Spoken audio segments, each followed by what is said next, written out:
તો પાકિસ્તાનને કડક પાઠ ભણાવવાની સુરતી લાલાઓ માંગ કરી રહ્યા છે। પાકિસ્તાનને ખતમ કરી દો, સુરતના લોકો આ વાત કહી રહ્યા છે, કારણ કે ભારતના તમામ લોકોની હવે એક જ માંગ છે કે આ આતંકિસ્તાન હવે ન જોઈએ।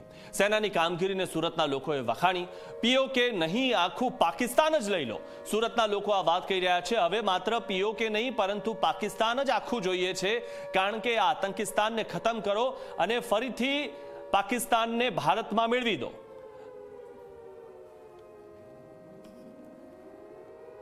પાકિસ્તાન દ્વારા જે રીતે ભારત દેશના અલગ અલગ શહેરો ઉપર મોડી રાતે હુમલો કરવામાં આવ્યો હતો, ત્યારબાદ ભારત દ્વારા પાકિસ્તાને જડબાતોડ જવાબ આપવામાં આવ્યો છે।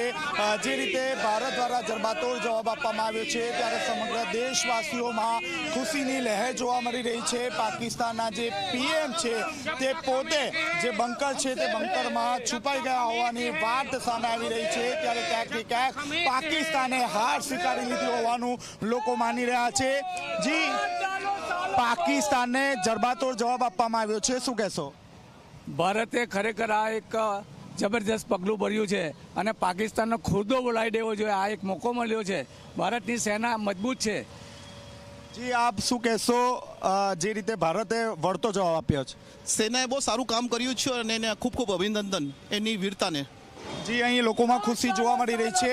પાકિસ્તાનના પીએમ બંકરમાં છુપાઈ ગયા છે। પાકિસ્તાન એ આમ જ નાપાક અને એકદમ નાલાયક અને એકદમ બાયલા પ્રજા એવી પ્રજા છે। અને બીજું કે જે નરેન્દ્રભાઈ મોદીએ જે કહ્યું હતું ને કરીને બતાવ્યું છે, ઓપરેશન સિંદૂર, એ આપણી જે મહિલાઓના જે લેડીઝોના સિંદૂરને જે ભૂસા છે એનું જ એને પરિણામ છે। અને હવે આખું પાકિસ્તાન, હું તો કહું કે પીઓ કે નહીં, આખી પાકિસ્તાન પર કબજો કરી અને પાકિસ્તાનને નેસ્ત નાબૂદ કરી નાખું નકશામાં। પીએમ મોદીએ 56ની છાતી બતાવી છે, શું કહેશો? ને એક નંબર કામ કર્યું છે મોદી સાહેબે। જે બી કર્યું છે તે એક સારું કર્યું છે। આપણા ભારત માતાને બચાવવાની કહાની કરી છે। એ બી જે બી આપણું કામ છે આજે એક સાથ છે, તો બસ બીજું કોઈ નહીં જોઈએ છે આપણને પાકિસ્તાનવાળા ઇન્ડિયામાં એક બી નહીં રહેવું જોઈએ। જી, તમામ હુમલાઓ નિષ્ફળ બનાવી દેવામાં આવ્યા। પાકિસ્તાન દ્વારા જે પણ હુમલા કરવામાં આવ્યા છે, સૌપ્રથમ તો પહેલગામમાં જે રીતે પાકિસ્તાન દ્વારા આતંકવાદી હુમલો કરવામાં આવ્યો, તેના બદલાના સ્વરૂપે આજે જે રીતે ભારતીય સેના અને દેશની સરકાર જે પગલાં લઈ રહી છે, તે સમગ્ર દેશની જનતા માટે ખરેખર એક ગર્વ લેવાની વાત છે। અને આ પગલું જ્યાં સુધી પાકિસ્તાન નેસ્તનાબૂદ નહીં થાય ને ત્યાં સુધી આ યુદ્ધ બંધ થવું નહીં જોઈએ। એના માટે સમગ્ર દેશની સરકાર, સમગ્ર દેશની જનતા સરકારની સાથે રહેશે ને રહેશે જ। કોઈને આ માટે કોઈ પ્રકારનો વિરોધ નથી। સાહેબ, F-16 જે પાકિસ્તાનનું મુખ્ય લોન્ચર કહી શકાય, તે પણ નિસ્નાબૂદ કરી દેવામાં આવ્યું। મોદી સાહેબે એક કસમ ખાઈ લીધી છે કે આ વખતે દર વખતે તો પાકિસ્તાને જવા દેતા હતા, પણ આ વખતે દુનિયાના નકશામાંથી પાકિસ્તાનનું અસ્તિત્વ ખતમ થઈ જશે અને પીઓકે પણ ખતમ, એ અલગ દેશ થશે કે તો ભારતમાં જોડાઈ જશે, પણ એ આખી દુનિયામાંથી નામ શેષ થઈ જશે। જી, હું આપને પૂછવા માંગુ કે શું કહેશો? જે રીતે ભારતે જડબાતોડ જવાબ આપ્યો છે, ઘણું સુંદર કામ કર્યું છે આપની સરકારે, તેના માટે ખરેખર અભિનંદન આપવા જોઈએ। આ પ્રકારે ચાલતું રહીને ઝડપથી પાકિસ્તાનનો ખાત્મા કરી નાખે એટલે વધારે સારું। પાકિસ્તાનના ખાત્મા માટેની વાત કરવામાં આવી છે। આપણી સાથે જે અલગ અલગ વ્યક્તિઓ જોડાયા છે, ભારતે જડબાતોડ જવાબ આપ્યો છે, શું કહેશો?